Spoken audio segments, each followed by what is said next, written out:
बहुत उरसा पहले एक छोटे से गांव में एक गरीब किसान रमेश अपनी बीवी सीता के साथ रहता था। इसकी जमीन छोटी थी और बमुश्किल इतनी पैदावार देती कि वो दोनों अपना गुजारा कर सकें। रोजाना रमेश खेतों में सख्त मेहनत करता, लेकिन जिंदगी की मुश्किलात कम न होते। एक दिन रमेश उदास बैठा था। सीता ने उसकी परेशानी भांप ली और पूछा, क्या हुआ रमेश, तुम बहुत परेशान लग रहे हो। रमेश ने गहरी सांस ली और कहा, हमारी जमीन से बहुत कम फसल होती है, अगर यही हाल रहा तो हम हमेशा गरीब ही रहेंगे। सीता ने उसे तसल्ली दी, लेकिन हकीकत यही थी कि उनकी जिंदगी बहुत दुश्वार थी। अगली सुबह रमेश जब मुर्गियों के डरबे में गया तो उसने एक चमकता हुआ अंडा देखा। हैरत से उसने करीब जाकर देखा, ये खालिस सोने का अंडा था। ये कैसे मुमकिन है, रमेश ने हैरानी से कहा। उसने जल्दी से अंडा उठाया और सीता को दिखाया। सीता ने भी हैरानी से कहा, क्या वाकई ये सोने का है। वो बाजार है गए जहां सुन्नार ने तस्दीक की, ये खालिस सोने का अंडा है, मैं उसे अच्छे दाम में खरीदूंगा। रमेश और सीता खुश हो गए। अब उनके पास अच्छा खाना और सहूलियात आ गई। हर दिन मुर्गी एक नया सुनहरी अंडा देती और रमेश उसे बाजार में फरोख्त करके अमीर होता गया।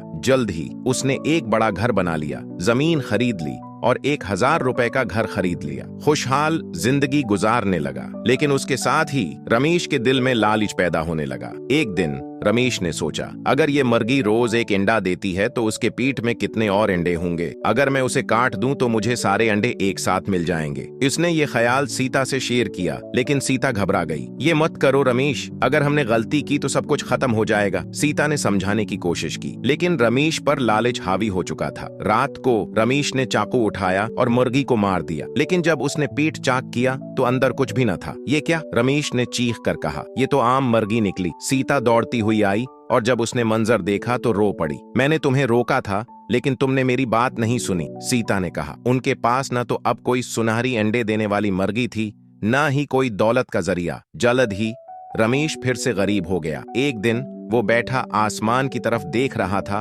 और खुद से कह रहा था, काश मैंने सब्र से काम लिया होता तो हमेशा खुशहाल रहता। सीता ने अफसोस से कहा, लालच बड़ी बला है रमेश, हमें जो कुछ मिला है इस पर राजी रहना सीखना चाहिए। अखलाकी सबक, ये कहानी हमें सिखाती है कि लालच का अंजाम हमेशा बड़ा होता है।